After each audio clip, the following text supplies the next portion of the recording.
Well, hi, I'm Connie Five, and we're back to Masters of Talent Showcase. And we are Talent Concierge, and we are here to bring you some of the most celebrated talent in the world, sharing their message and helping you to really fully live your life.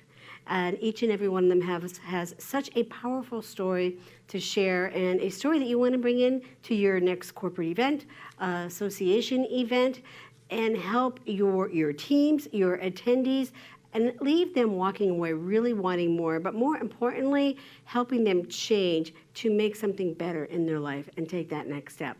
So we have our next speaker coming up right now. So let me just share a little bit about her with you. So we start with, do you wish you had unshakable trust in expressing your untapped potential? Do you want to know the simplest way to self-empowerment? And do you want to learn how you can live with complete trust in any outcome that happens? And are you ready to experience self-mastery in action? Well, if you suggest any of these questions, then you're in the right place, because our next speaker, she's a pioneer, a visionary leader. She started on her career path at the age of 19. She worked across countries, cultures, and established startup environments as a founder and an executive. She's made big, daring, and unconventional career moves, all of which you're going to be hearing about shortly. Her Goalcast video, get this, her Goalcast video, Should You Trust the Voice Inside of You, went viral with over 35 million views worldwide and 200,000 Facebook shares. She's a principal and vice president of strategy at Alpha Investing, a woman in the fintech industry. She's awesome, and she is here to share her insights, tools, and practices for consistently and the sustainability, achieving meaningful impact, extraordinary results, and living a fulfilling life. Now, don't let this woman fool you. She is a leader in the fintech space, but she's also an accomplished yogini who interweaves that practical spiritual foundations into her signature workshops for corporations, where she leads leadership teams to creating deep, authentic connections that skyrocket collaboration, creativity, and performance, helping you today to live your authentic self, authority through authenticity. Please join me in welcoming author, mentor, podcast host, and transformational speaker, AdaPia Direco.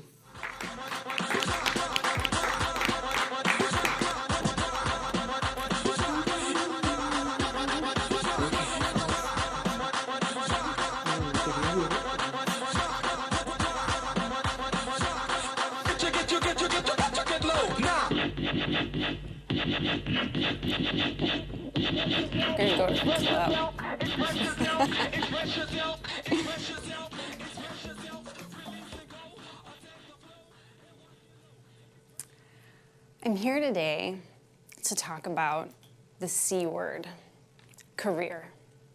That beast that defines most of our lives and our identities. Now let me ask you, do you know someone who's committed career suicide? They were at the top of their game. They had it all. They worked hard. Maybe they put in decades. They had the role, the title, the office. They had everything. And then from one day to the next, they're gone.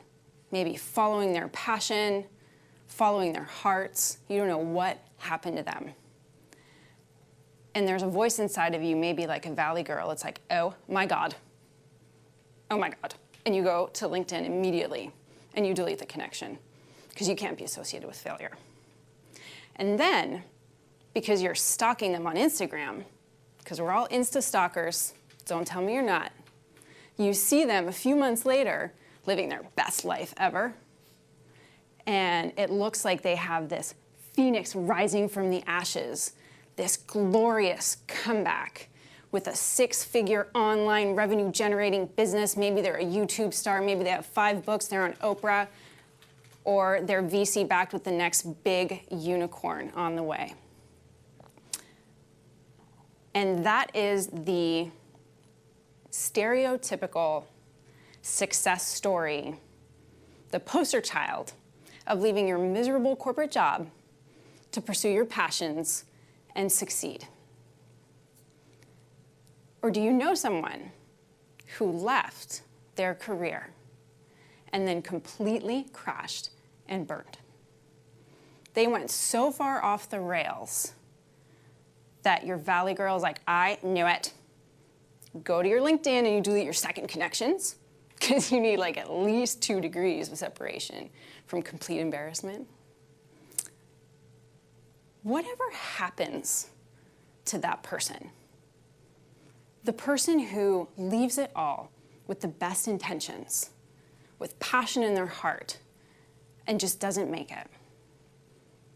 Well, let me tell you, because I am that person.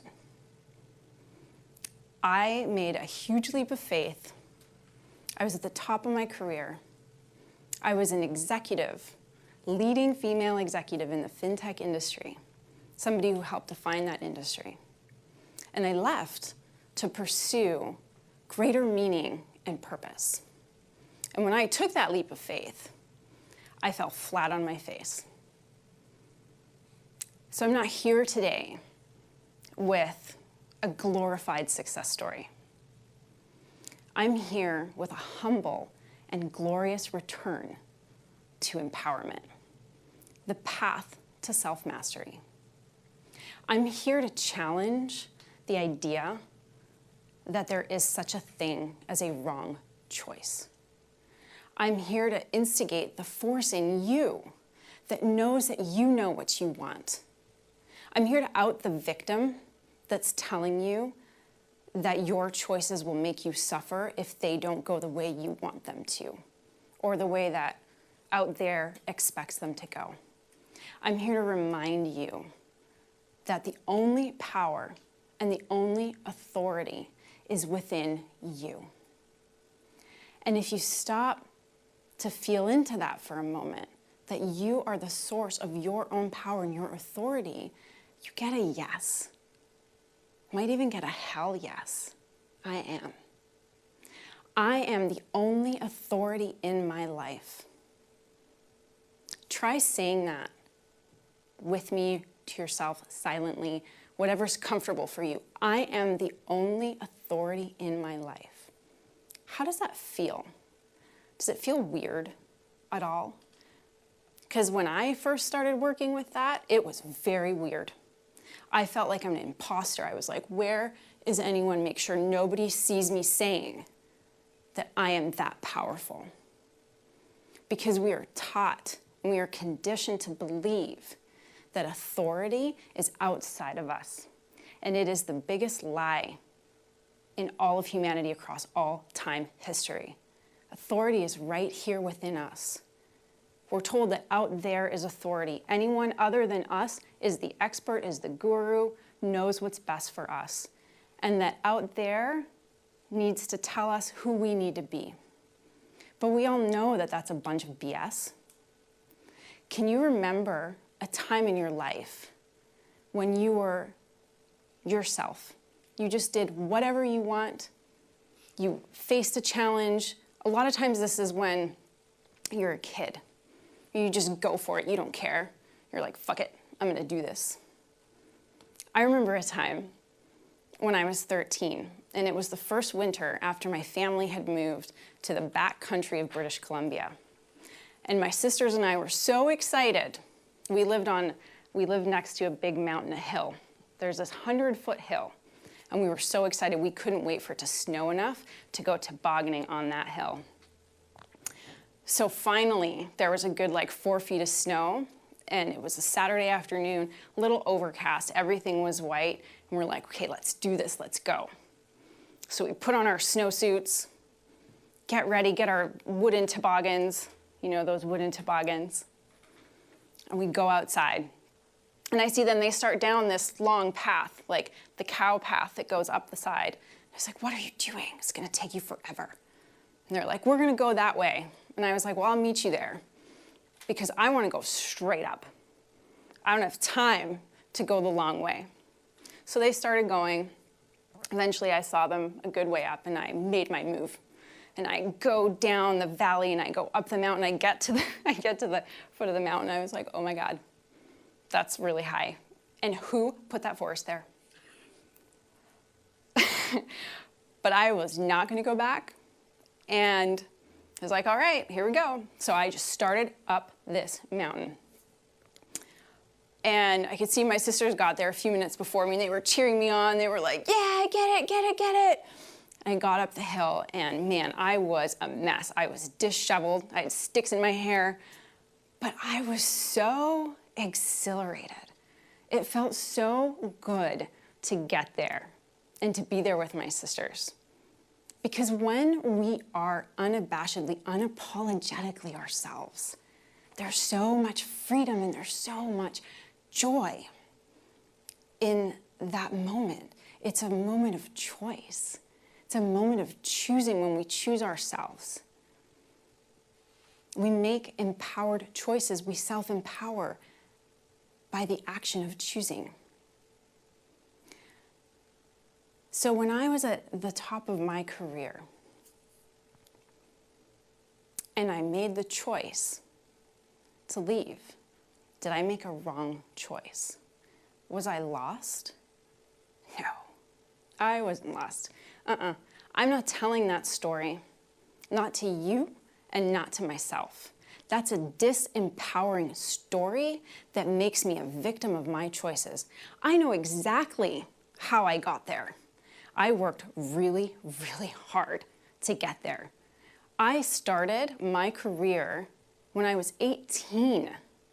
I started getting my securities licenses because I knew what I wanted. So when I was 38 and I was the COO of an investment management firm, I had 20 years, and it wasn't a straight line, but I got there. I know how I got there. And I was very empowered both in getting there, all the challenges I overcame to get there, and I was very empowered when I left. So what would compel me to throw it all away? There was a fundamental misalignment of values. I had been around the block enough times. I knew myself well enough. I knew my values. I knew what was important to me. And when that started playing out, I knew something had to change. And for the first time in my career, instead of killing myself to make it work, to build someone else's dreams, someone else's company, I spent the last 10 years of my career launching other people's companies and dreams. It was time to do something for myself. And where my ego, I have a great relationship with my ego. I make fun of it all the time. It was all like, oh yeah, look at me, I'm the COO. My soul was like, oh my God, oh yawn, golf club. It's time for more. There's more. It's about you. So I was like, okay, fuck it, let's go. And I jumped. And I had so much passion, so much enthusiasm because I wanted to give back. There was something inside of me that was like, there's more for you to do, there's more. It's not about you. Except nothing that I did for 6 months as I tried to build my own company, my own brand, my own self, whatever this was that I was looking for, that I wanted to express, nothing worked. Nothing worked the way I wanted it to work. There are 4 foundational elements to self-mastery. One is choice, choosing. The second is commitment, committing to that choice, which always means committing to yourself. And those 2 things I was pretty good at. Like I had those things down. It's the other 2 that I was so at. And it's the other 2 that power the first. letting go, and trust. And I had a lot to learn about letting go and trust. And as my best laid plans all went to nothing, I came face to face with so many parts of myself that I had never looked at before. But I also took an approach that was more representative of this who I was than who I said I was going to go be. It had to look like a very successful business. I had to rise like a phoenix from the ashes and show up with my best life ever.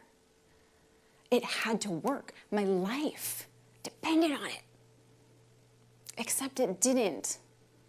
Partly it did because I needed income, obviously. But mostly it was my ego that depended on it. It was my ego that wanted the success and the identity this ego had created, because the ego serves a very fundamental purpose. It's a sophisticated psychological mechanism that builds identities over and over and over again to keep us, quote unquote, safe. It scans the environment, it scans the world, it scans people, it scans everything, and it says, okay, I'm gonna be this will keep me safe, let's stay here. And when it gets comfortable in that identity, it won't budge. So when I took this jump over here, and I came over here, what I did wasn't so much killing something off. It was like a timeline jump. I closed a loop of this career that I really wanted, and I got there. And I made this jump into this new life. Except my ego was still stuck. Two nasty little claws stuck in this old identity, and it couldn't let go of the successful businesswoman that I had to be. So when I was going through everything, I was blogging, I was podcasting, I was gonna write a book, I was coaching, I signed up for like 4 training programs, I was building my own website, I was doing all my own social media, and maybe you can see where this is going, but I couldn't. Burnout. So in 6 months, I got to such a point, and the breaking point was when one of my main clients was not paying, and I totally lost my shit.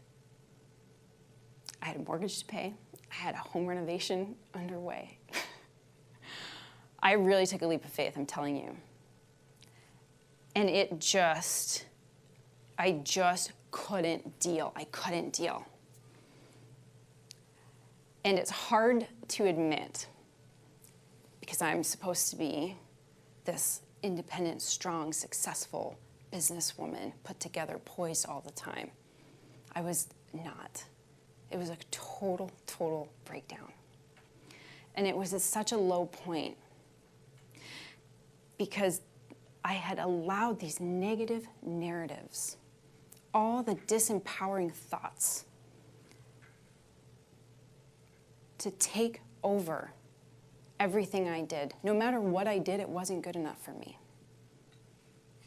And no matter what I did, I couldn't admit that I couldn't let it go if it didn't work.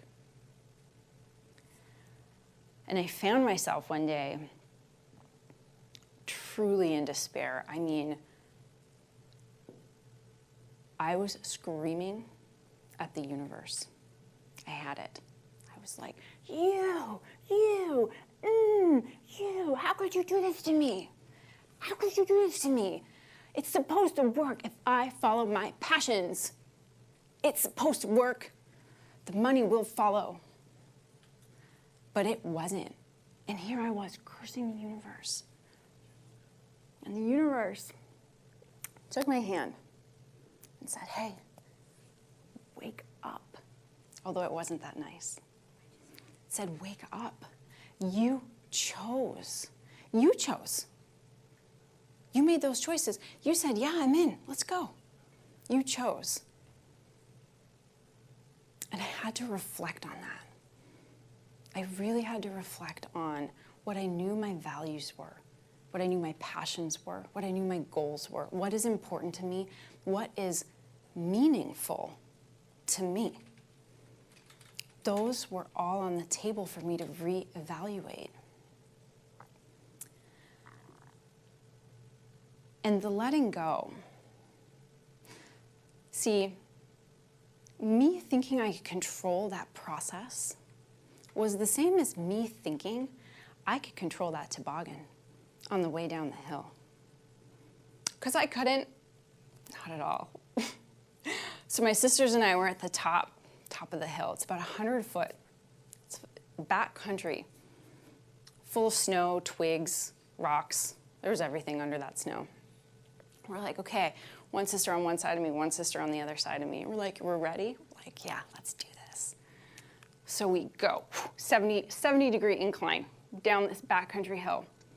Now, you can't see anything but snow. You're eating snow because you're going so fast and you're laughing and you're freaking scared because you're like, oh my God. And you're like, you're eating snow and you're seeing snow and it's like super bumpy. But somehow you get to the bottom. Somehow we got to the bottom. We all like pop up like gophers. You okay? Yeah, got it. Now legend has it, if you ask my sisters, that I ran one over. Camila specifically. She says I ran her over. I don't know. I couldn't see. I was eating snow and it was bumpy all the way down. But she made it. She was fine. She's good.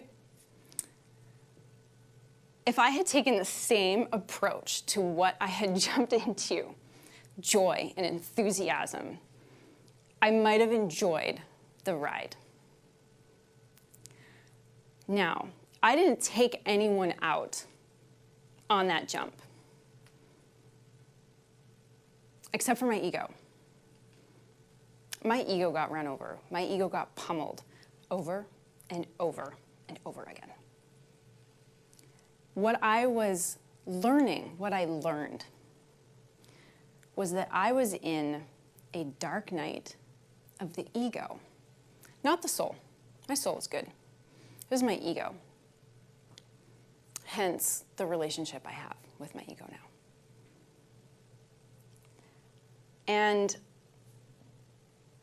the letting go and the trusting that you're going to get to where you're going might not look like what you want it to look like. Your expectations are the mother of discontent. If you're discontent or disappointed, check your expectations, check your 6. It's your expectations that don't match with actual reality and you can't deal. And I don't know if this is true for you or you've had these moments in your career where you get somewhere and you're like, but it's supposed to look like this. And you can't let go of what it actually is. And we hold on really tight. This letting go is very, very important. When you're holding something so tightly, there's no room. When you let go, you open to receive. When you're like this, you can't. When you're like this, you can receive. But we don't like to let go. We like to hold on. When I finally let go, I let go of everything in that moment with the universe, and I went into that deep space of reflection. I said, okay, I kind of did, for me, the unthinkable. I gave up. In a way, I gave up. I was like, take it. Just take it. I'm done. I'm done fighting. I don't know. Just take it. But I knew what my values were. I knew what I wanted. And I also knew that I was dealing with my old friend, pride. The pride that wouldn't allow me to admit that actually being a solo internet entrepreneur wasn't for me. It wasn't. It's not what I wanted to do. maybe that's why nothing was really working. But my heart was like, no, there's more.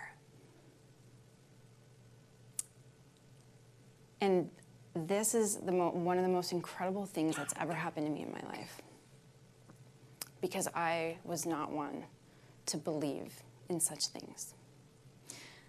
3 days after my breakdown with the universe, I got a call from a business acquaintance, somebody that I had known for a few years and always really respected, one of a few partners in a small private equity firm. And he said, I'm going to be in LA next week. Do you want to catch up? And I said, sure. I'd always really loved the way they did business. So a few days later, we're taking our meeting, walking the boardwalk in Venice, as you do in LA. I mean, you take meetings on the beaches, is what you do. And we're talking, he's like, oh, what are you doing? What are you up to? And I was, oh, I'm so busy. Because of course, I'm really busy. I have all these things going on. I still believe somewhere inside of me that there's more I want to do. And I had to look really busy. It's like, I'm really busy doing all this stuff. And he's like, oh, that's too bad. He's like, that's a problem. And I said, why? I said, well, I was sent to hire you. And I was like, what? What are you talking about? I'm unemployable. I have a 2-hour meditation practice. I go to yoga every day. I don't check my emails before 10. I'm unemployable. I was not thinking ever of going back to work because I had associated all of that with an identity that I wanted to be done with. But what was really going on was not about the leaving, it was about the aligning. So the more I talked to him and his partners, the more I realized there was incredible alignment with our values. And truth be told, I missed business. I really like it. I'm good at it. I've always believed in financial empowerment for myself and for others. So in thinking about choice, in thinking about committing to a choice, is there a wrong choice? We assign meaning to choice, right or wrong, good or bad. Choice in and of itself is neutral. And I learned so much about this letting go because that partnership where I'm at now, back in finance, is the best job ever. And it's not even a job, it's my life, it's my lifestyle. And it's actually given me, in a way, what I was always seeking. When I made that jump, I wanted to do something to give back. And me standing here today is because of that. I never had it in my business plan to be speaking or facilitating in companies. It never even occurred to me. But within a couple of weeks of the walk and the private equity group, I got a call from the leading fintech conference asking me to lead their track on diversity and inclusion. And from there, I got my first corporate client doing leadership facilitation. And that was never part of the plan. Trust.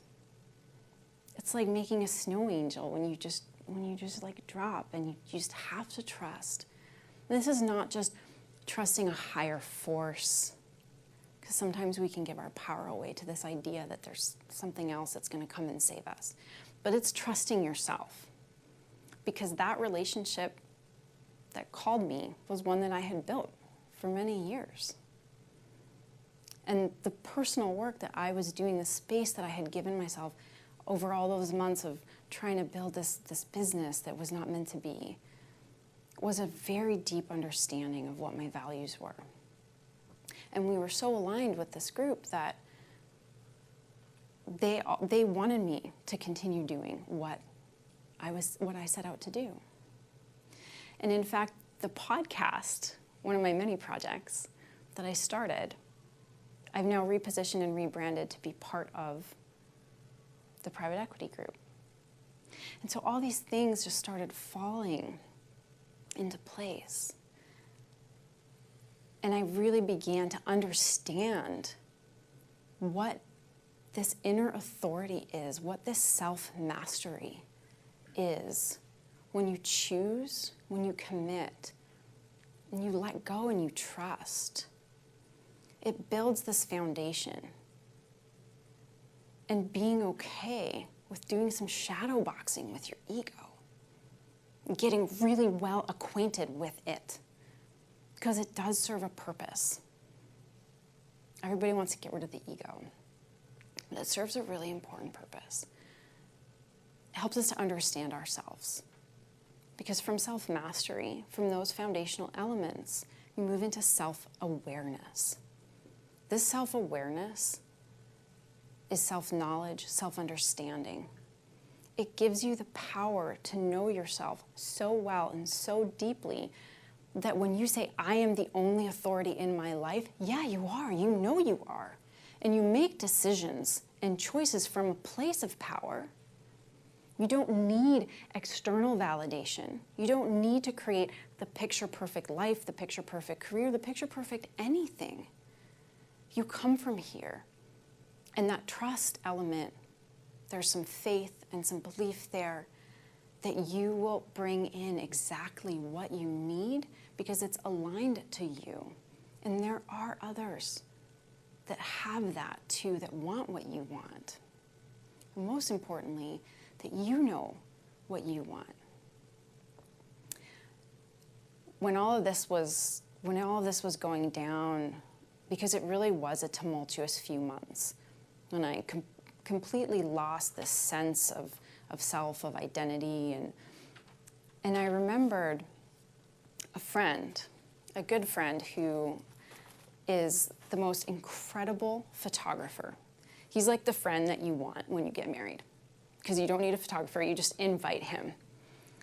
His name is Zoe, and he had always been just this amazing photographer, and everybody always says, Zoe, why don't you do this for a living? You should do this, you're so good at it. And he always said, no, it's my passion. If I do it for a career, it's not gonna be the same, and I won't do that to myself. And I thought about him a lot, because I thought, wow, can I be okay with my passions? Some of my passions just being a passion, like writing. People ask me to be a yoga teacher because I like yoga. Yeah, I like yoga. I like practicing yoga. But when it came to my career, I couldn't be okay with a passion being a passion and then a career being a career, because I had so much invested in what a career needed to be, what it needed to define me as. And so instead, I set out on this path with these new opportunities that came to me. I said, okay, I'm open. I'm not going to make the same mistake again, right? I'm open. So what does it look like? What would it look like if I showed up openly and said, okay, what can I do with my passion without needing that passion to become my identity? And I never thought I would go sort of back to corporate. But it's not about that, and it's not about the identity. It's about the alignment. Am I aligned? Yeah, I'm really aligned. I get to express everything that my soul wanted me to express. I get to take all of those years of experience that I don't want to throw that away. I've worked hard for that too, and I have a lot to give because of everything that I overcame before and everything that I've come to understand now. The power of choice. Choosing is the most powerful tool that we have. We self-empower by making choices that are aligned to what we know to be right and true for us. It's why I say that self-empowerment is the key to self-mastery, and empowered people make choices. And when we're making those choices, we have to surrender the stories that tether us to suffering. The stories that tell us that we can go wrong, that it can go bad. The ones that keep us frozen solid from making the choice that we want to make. Because we're so often caught in what if it goes wrong? What if it goes right? Do we ever calculate the cost of indecision? Do we calculate what could happen? Or are we so fixated on what we could lose instead of what we could gain? And these are some of the things that we need to work with in ourselves as we continue to make choices. The inner authority work is more important than ever. When we look at the world around us right now, we know there's no external authority. So every single one of us needs to step into our own. We need to be what we were meant to be. That chaos out there is because we gave our power away, we gave our authority away to people who don't care about us. And so we need to take it back by choice, because it was also a choice to give it away. This paradigm, it's a paradigm change that we are in. And as leaders, we are self-responsible. And everyone's a leader in their own way, and we're self-responsible for doing what needs to be done, being aligned to the right values. And at its most basic level, being a decent person, being a nice, good person that has values, morals, ethics. That's leadership, that's self-responsibility, that's accountability to yourself and to others. And sharing our stories heals others, it heals us, but it gives permission to say, hey, I messed up, that didn't go well. I learned from this. Instead of perpetuating this myth that everything's great all the time, the poster child, right? It has to look this way. It has to look super successful. Otherwise, why bother? No. No, we can't go there. It has to be, I'm going to try because I want to, and because I have all the tools and all the power within to continue making choices all along the way, because I have no idea. We don't know what anything's going to look like. So we have to trust ourselves that we're going to get there and keep getting there and keep going past and past and past. And we all have it within us, and there's more people than ever who feel this call. And again, it's not about leaving. You don't necessarily have to leave. You have to align. You have to choose. You commit. You let go. And you trust. And you find this space that is solid ground. And it's infinite. And it's limitless. And it's all yours. And when you walk that path, when you start going down that path, there are others with you. And there's more and more and more. And this becomes a movement, this movement of change that we need. And it starts within. It starts by saying, I am the only authority in my life. You know what else I really like about the word authority? The root word is author. You're the author of your life. You get to tell the story. So are you going to tell a disempowering story, the victim of my choices? Or are you going to tell an empowering story? I did that. I made it. I survived. I'm a little disheveled. I might have sticks in my hair. I might have a few bruises. Ran over my sister. But I made it.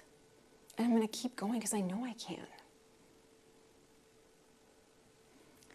So now you know someone who committed career suicide, who crashed and burned, and who rose from the ashes. By choosing, committing, finally letting go, and trusting. I'm here because of those choices. I'm here because I know that empowerment is within you and that life presents a series of infinite moments of choice. So when you make that choice, you empower yourself and you empower others. And as it is for me, so it is for you.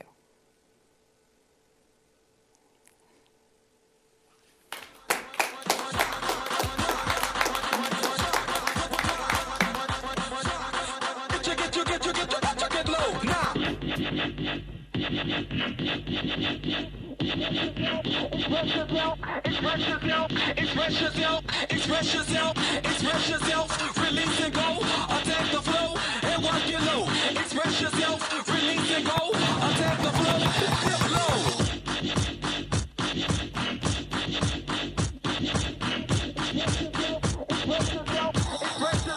Express yourself, put your back in it, put your back in it, nah, put your back in it, put your back in it, nah. And we're back. I'm Connie Fife and AdaPia. That was just beautiful. I mean, Thank you. Just a beautiful, beautiful story. I mean, I just sit here in awe of all of the speakers that we've had coming through here, and we still have more to go. We're not done yet. But the one thing that I mean, it's beautiful, and I mean, it captures me every time you talk about it. That people, and I wanted to make sure I didn't forget it, that empowered people make choices. Explain more about that so people really understand deeply that it's really up to them to make that choice in their life. It's a big concept, and it's sometimes hard to grasp because we're so conditioned to think the opposite. Like, we really are conditioned to believe that we're victims if something doesn't go right.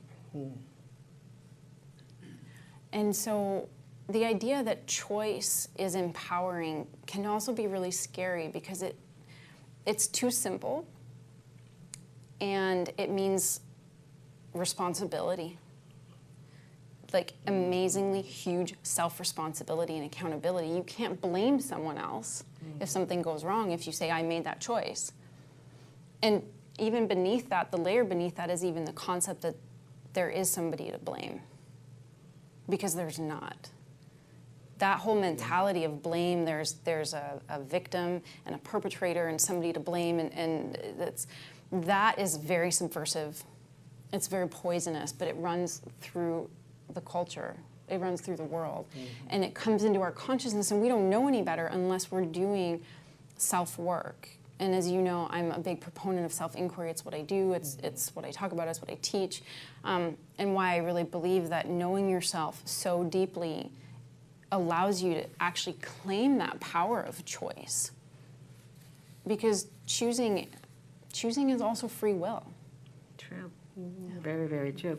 I want to shift a little bit and talk about business and corporate. So as an employer, I get, looking to hire somebody and have somebody come, I'm unemployable. You don't want to hire me. I mean, and I'm sure a lot of people would love to say that. I mean, you say you found right the perfect fit. I mean, now you're a partner of the organization. Yeah. But for companies out there, for corporations out there, and we could talk about different generations if you want, but I mean, how are they, or what do they need to be doing to really look at the culture internally so they can be hiring these unemployable people who are just excellent at what they do? Yeah. I mean, the whole unemployable thing was hilarious because I was so not in a space to even think that was a possibility for me. Again, it just never even occurred to me, because I had really given myself this gift, which also hadn't occurred to me until it all happened, was I really gave myself the gift of space and self-care and really allowing myself to do things like have a proper meditation practice and yoga and eat better. And I was glowing. People would see me and they're like, you look amazing. You look so happy. But they didn't know that I was freaking out because I couldn't make things work. But that, that was really important to me. And I thought, I don't want to give that up. So what it came down to, it wasn't so much like the yoga and the meditation. I mean, you can get up earlier for that. But it was my values, and it became so important to me that I didn't want to budge on. It was a values exercise, and the fact that I still wanted to pursue this work of giving back and doing this more that I still at that time couldn't quite define. So when I think for an employer now, our leadership team is very diverse. We have 2 women and 2 men on the team, on the leadership team, and we do think there's so much alignment. It doesn't feel like work. Okay. And granted, it's a small team, and in a larger company, it's a little harder because you're dealing with more people, more history. Right. But at the end of the day, for both sides, it's about alignment of values, and you need to know your values, so you need to know yourself. True. Right. And so it always comes down to that. And as an employer, I want to understand culturally what's going on. And a lot of it does come down to demographics, but I really want to understand, what do I stand for? Because those are the people that I'm going to be bringing to me ultimately. Right, and you have that diversity, and I mean that's really a hot topic today about diversity and inclusion and and it's not just the millennials, and it's age, color people's skin, or their beliefs, or I mean there's so many things that really go into that. So millennials, I mean, because that's always a hot topic. Millennials don't understand or difficult to work with. I have all millennials on my team. I just love working with them. And they're just so, open, and they just have a fresh mind. So for a company and an organization, really what do they need to be doing? Because, the millennials want to say they're unemployable. They want, but we all need to make money, and we all have rent and mortgages to pay, and have to put food on the table. So how can an organization really look internally at that culture, at that diversity and inclusion, to really bring these people in to want to work? Because it takes a lot of money to be out there searching and hiring new people. So you want to make sure you're doing it right the first time. So what are some tools or techniques that you recommend for them? I think it still goes back to the values, in a sense, corporate values. It's really clear now when you look at the job landscape. And here in LA, granted, it's a little different. There's a lot more startups. That's where I've been for a really long time. And, and I'm a Gen X, but really I'm a Gen Y. I got thrown into Gen X when Gen Y got taken out. And so, but I grew up in a very old, kind of an old school way, but I very much think in a millennial way. And I think about the gig economy, and I think about all these different ways that people can still earn a living doing what they love, but it doesn't necessarily equate to this big a corporate career. So there's this great documentary on Amazon about Henry Ford, and if you watch it, you understand how this all got started. the culture of the hours in and like time in, Right. money out, like that all started in the 30s. Right. Mm-hmm. But it's 2019. And companies are changing. And as they change, there's this give and take between this old way of doing things and the Right. way that people want to live today. I'm in the camp, let's say, of a millennial who says, why? Why am I Yes, doing this? Right. Why am I doing it? You need to tell me why I'm doing this. Yes. Because it's not enough for me to just say I need to work to make a Yes, paycheck. right. Because they're clever enough to find other ways to do it. So it'll be really interesting over the next 10, 20 years to see the way that companies need to evolve. They very Yes. much become like communities, less than companies. Right. They're like giant family units. They are, and I Yeah. bet, and especially in the tech industry. I mean, look, when we could talk about Apple, I was at their new location, and it's huge, but it's very much a community, and they're creating it. Yeah. They're definitely creating that way. And a good friend of my son, he works at Microsoft, and he talks about how very community oriented they are. And the inclusion, and he was getting married, and he could take a month off, and it was this really, Yeah. and again, I'm a baby boomer, but I'm right at the edge, so I really relate to Gen X myself because I'm so close to the edge. But to hear that, and especially I was in corporate, and when I had little babies, I was thrilled that I had flex hours that I can work around my kid's schedule. And now there's a lot more stay-at-home moms, and you have a lot more people wanting to work remotely. Yeah. And it does work. If you have to work hard at it, but it really does work, and that's Yeah. a lot of the new way people are doing things. But they're also, again, seeing that we really want people on site, and still giving them that flexibility of what they need to be doing, and have that time so they are employable. So they are employable. Yeah. And that goes back to, and you and I have talked about too, why people leave.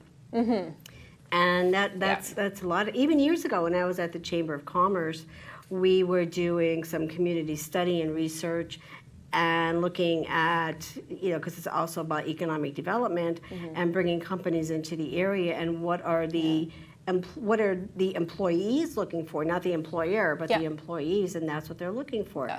They want opportunities. They want to be able to go, climbing 14,000 feet up mountains, or whatever makes, fills their inside. And then when that happens, they're very much highly productive individuals to do because that. they're also, we all want to give. Like, we all have this creative expression that we want, it wants to come out. And it's not that people don't want to work. Right. They want to give so much. Yes. And even like, just to take it for a moment into real estate, which is where I work now, suburbs are completely being reimagined. Yes. The workspace is completely being reimagined, and it's changing real estate. It's changing because people, thanks to technology, don't have to be in an office, and they don't need the overlord watching over them and like doling out like their 3 tasks for the day, and it's just not how it works anymore. And that idea that I talk about of this like inner authority and choosing and choice is like, you have to be responsible for yourself. If you don't want anyone to tell you what to do, show up and do what you need to do. Right. There's this balance between freedom and responsibility. And sometimes we think that I want all this freedom, which means no responsibility, but that is like a loose elastic. It just flops and It's it doesn't no work. more, right? It's no more leave work at the door when you go home, and then leave home. That just doesn't work anymore. But you need to be responsible, and you get freedom from being a responsible person because you can do more of what you want. It doesn't mean just like, oh, I don't feel like doing something, and that means I'm free. That's actually a subversive, disempowering sort of victim consciousness thing that happens in the background. But anyway. I know, we can keep going. Yeah, I'm sorry. There's so much. I know there is. There's so much. I know when we talk, we just go. We try recording, and then we can never transfer the recording because it's too long. So this is AdaPia Greco. She's you know, in the fintech industry, in real estate, woman in business, and you speak in corporate, speaking with associations.